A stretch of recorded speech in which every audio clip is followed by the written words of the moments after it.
Good evening. My name is Shane Michell. I'm a Ward 4 resident.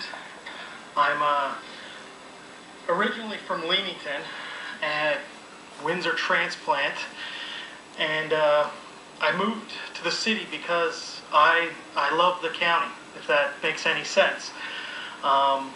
There's an absolute need to preserve our county's rural lands, and therefore, if you cherish that, good urbanism is how you show it. Tonight, you have before you a question.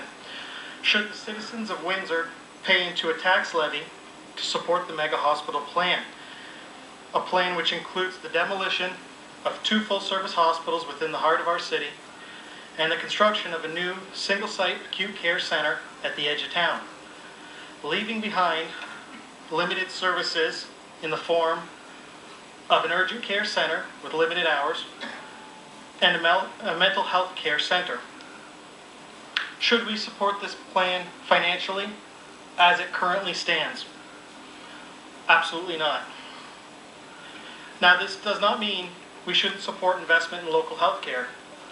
In fact, I've got no major objection to a local contribution, but only if the plan leads to benefit our community, and the plan presented before us does not. The people of Windsor need a chance to participate in the planning of our city at a municipal level before we can commit to contributing tax dollars.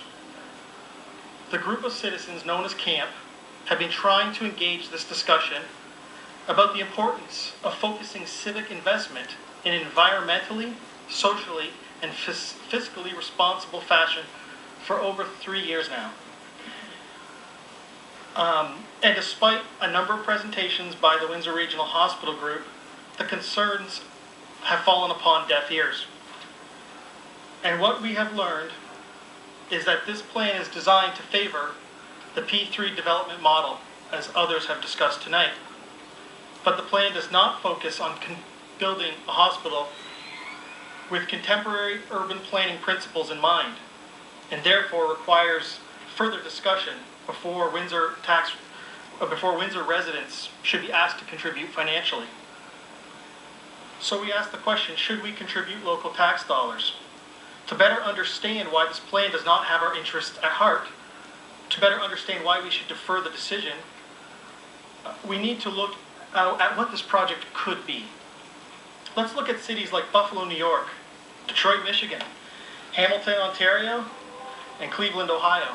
Such cities have used meds and eds to booster their city centers, and as a result, the entire community has benefited.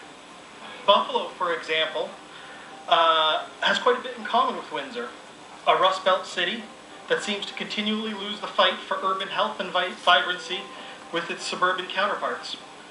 Buffalo, like many other cities, has been fortunate enough to work with their local hospital, the Buffalo Niagara Medical Campus, to develop and focus on meds and eds as a strategy for regrowth in their city center. The BNMC has taken an initiative through their 4 Neighborhoods, 1 Community program to work with the community and help support regrowth of the urban core. Windsor should expect no less. The program has developed strategies to encourage staff to live and work within the adjacent neighborhoods. It promotes the staff to use alternative forms of transportation to arrive at work, and it has drawn massive investment into the core from partner institutions. This model is being used all over North America, and Windsor would be a perfect candidate. So today, we must ask, do the residents of Windsor support this plan? We must ask, what measures have we taken as a municipality to understand if there is in fact community support for the project? Windsor Regional Hospital representatives claim there's great support but offer no data to back up those statements. Why should Windsor residents pay for a plan that offers so little when other communities are getting so much? How can we justify such a decision? I come here today not to suggest that we send the hospital reps packing, but to encourage a better plan, one that would benefit the city in the way that the BNMC helped rebuild the city of Buffalo. Mr. Mayor, councillors, What we could do here is a project to inspire a new era within Windsor. Please vote and consider that. Thank you very much, Shane. Timothy Dugdale.